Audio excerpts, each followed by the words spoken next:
gusting up to about 30 miles an hour, or maybe greater. It's probably a good 35 right there.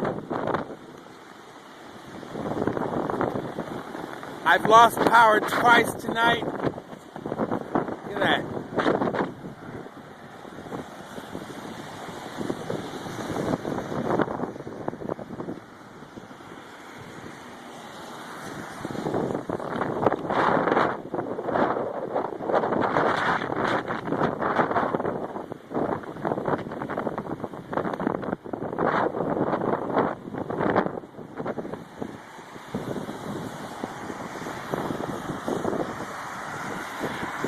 KRD News 1.